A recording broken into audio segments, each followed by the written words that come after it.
Questions 21 through 25 on the 2004 Grade 8 AMC 8. Spinners A and B are spun. On each spinner, the arrow is equally likely to land on each number. What is the probability that the product of the two spinners' numbers is even? So you spin A and B, and each of them will give you a number. And when you take those two numbers and multiply them, we want the product to be even. So first, let's list all possibilities, and then we'll come back and look at the products. So very quickly, for A and B, I'm drawing out the possible numbers that can come when we spin these wheels. So 3, 2, 3, 3, and finally we got 4s here.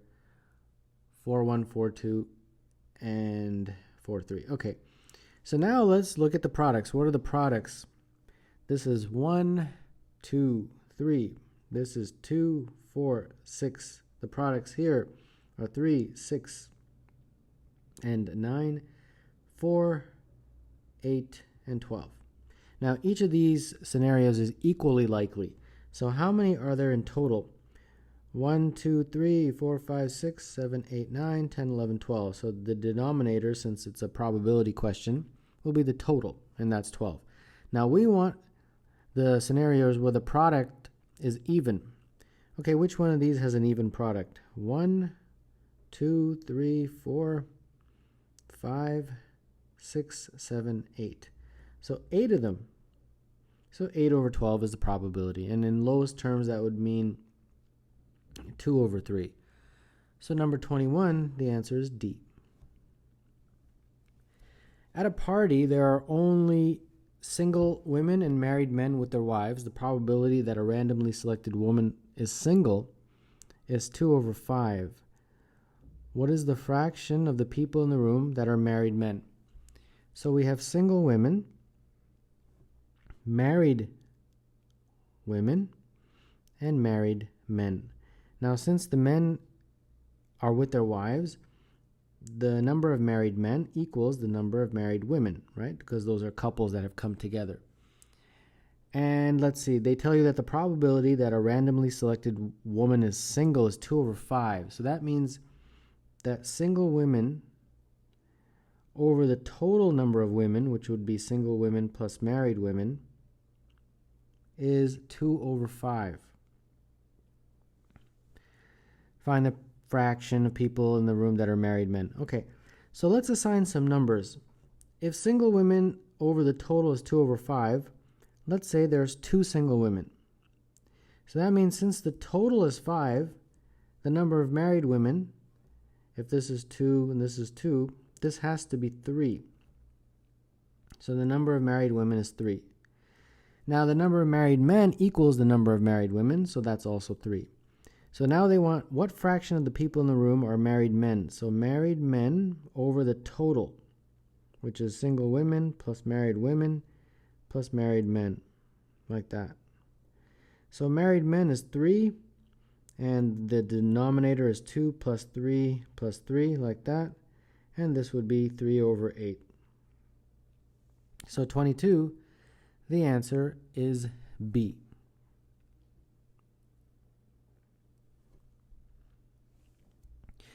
Tess runs counterclockwise around rectangular block JKLM. She lives at corner J. Which graph could represent her straight line distance from home?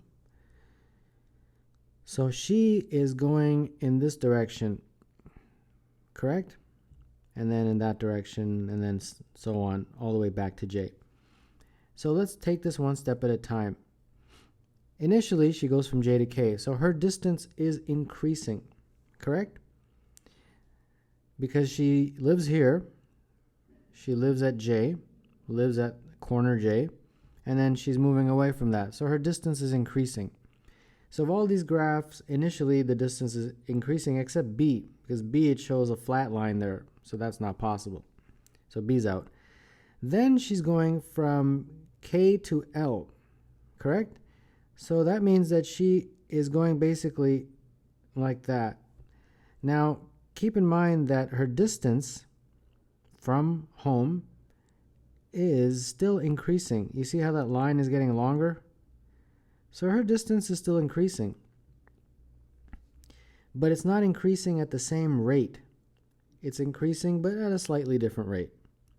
So let's see if we can eliminate any other choices. This one here, this flat lines in the second segment.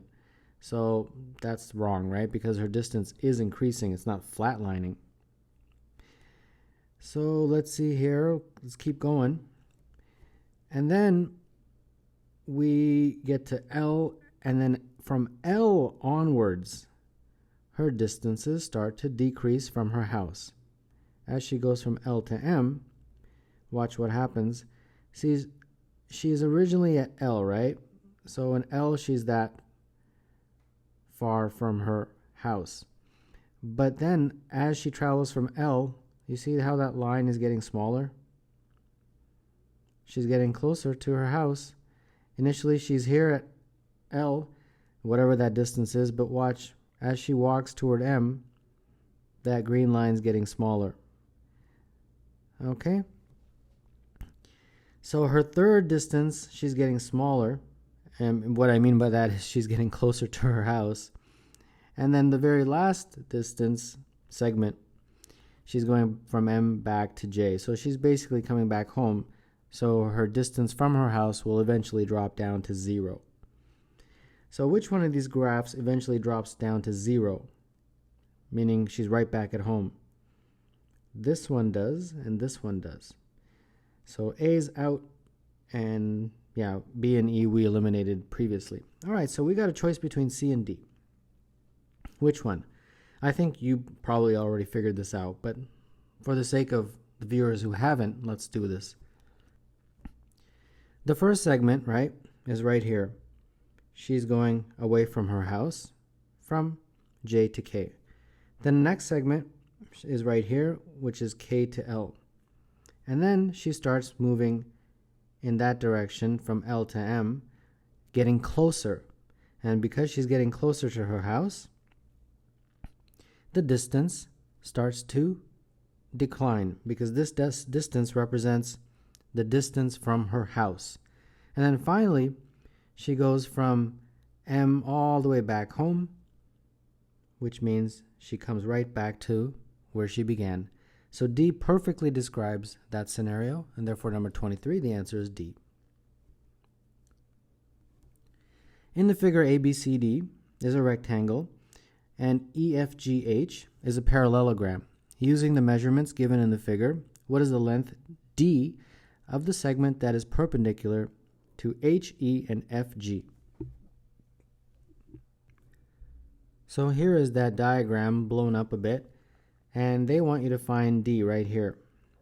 So D can be found in a very straightforward way without making this complicated. Basically, the area of that EFGH is what we will concentrate on. EFGH, of course, being that shape right there. And how do we figure out that area? It's done in a few ways, right? At least a couple ways that I can think of. The first way, of course, is you take the entire area of the whole thing and subtract from it these triangles. So you'll subtract this triangle, that triangle, and the two triangles at the bottom. And if you do that, you'll be able to get the area of EFGH. So let's do that. I think that should be fairly straightforward. So that means the area of ABCD, the big one, minus those four triangles. And we can call them region A, B, C, and D if you wish to do that. A minus B minus C minus D. All right. So ABCD is just a rectangle, and it's a 10 by 8 rectangle. So 10 times 8 is the area. And then A is a triangle, so 1/2 base times height, 3 times 4. B, another triangle, 1/2 base times height, 6 times 5. C is another triangle with side lengths 3 and 4. And finally, D is a triangle with side lengths 5 and 6. So let's do the math here. We've got 80 minus 6 minus 15 minus 6 minus 15. And this equals 38. Okay, so this shape in the middle here has an area of 38. And we figured that out using one method. The other method of figuring out the area of that is similar, but this time I'm going to drop a line cutting it in half like that. And then what I'll do is I'm going to draw perpendiculars to those two triangles like this, and another one like this. Okay, now these orange lines are perpendicular to the base like that and like that. And those two orange lines, because they are perpendicular, they will have the same length as D. And I know the diagram doesn't look perfect, but that's okay. But the fact that they are perpendicular to the bases means that they are the same lengths. The D that they gave us and the D's that I drew. Now I can use those D's to figure out the area of EFGH. That will basically be the area of this triangle right here, this triangle right here, which is essentially triangle HEG,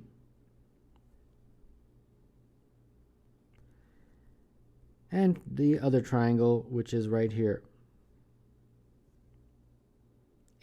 EFG, like that, plus triangle EFG. Now the area of EFGH we already found was 38. So let's figure out these two triangles. HEG will be 1/2 base times height. Base is from here to here. Well, this is 3 and this is 4, and therefore that must be 5, because this is a right angle and this is a 3, 4, 5 triangle. So the base is 5, and you can verify that with the Pythagorean theorem. The height is D. The height of triangle HEG is D right here, because I drew it the way you need to in order to make it the height, by making this a right angle. And it was D because D, the way they drew it, is also at a right angle. And then similarly, EFG, that triangle, is 1/2 base. The base is right here. That's also 5, since this is 3 and that's 4. And the height is right here. Again, it's D. So there you have it. Hopefully that wasn't too confusing, too messy. So now we just figure this out. This looks like 38 is equal to 1/2 times 5, so 2.5D plus 2.5D, so that's 5D. And therefore D is 38 divided by 5. And if you take that and make that into a decimal, that will be 7.6. So there you go. D is 7.6, and therefore 24, the answer is C. Two 4x4 squares intersect at right angles, bisecting their intersecting sides as shown. The circle's diameter is the segment between the 2 points of intersection. What is the area of the shaded region created by removing the circle from the squares? So first let's draw this diagram, but without this circle, just the squares. So that's the diagram without the circle. You have two squares, and each are 4x4, so this is 4 and this is 4, and they bisect the intersecting sides. And what that means is that this side has been cut in half by the other square. So that basically means that this is 2, and this is 2, that's 2, and that's 2. So what's the area, first of all? Well, the area of the square, if it's 4x4, will be 16, right? 4 times 4. And the area of the other square will be exactly the same. So what's the total area? Well, the total area is 32, correct? But as you are able to see, there's an overlapping region right there. And that overlapping region makes it such that the total area is not going to be 32. It'll be a little bit different. But no problem, it shouldn't be that hard to figure out. Basically, all you have to do is understand that the first square, right here, that's 16. So we're going to keep the 16.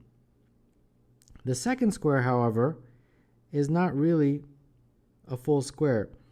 It's sort of a square with a 2 by 2 square chopped out of it. So it's 16 minus a 2 by 2 square, like that. So 16 minus 4. So that's 12.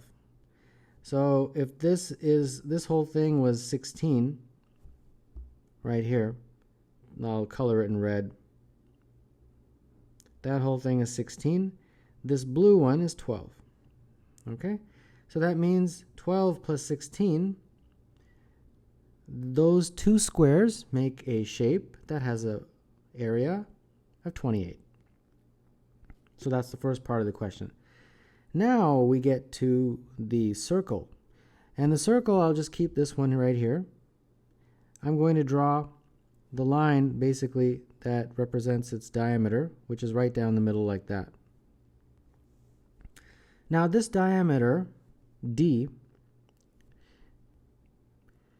is, as you all know, is equal to 2 times the radius. So if I can figure out the diameter, I can figure out the radius, and then I can figure out the area of this shape. It will basically be the area of the shaded region, AS, will be 28, which is what we just figured out for the squares, minus the circle, which is pi r squared. And if I can do that, I will be all set. So how do I figure out the radius? Well, come back to this diagram right here. In this diagram, what is the diameter of the circle? I'm not going to draw the circle, I just want you to look at the diameter. It's basically the distance from here to here, correct? Right there. Now, how do I get that distance? Well, I can use the Pythagorean theorem on this triangle right here, right there.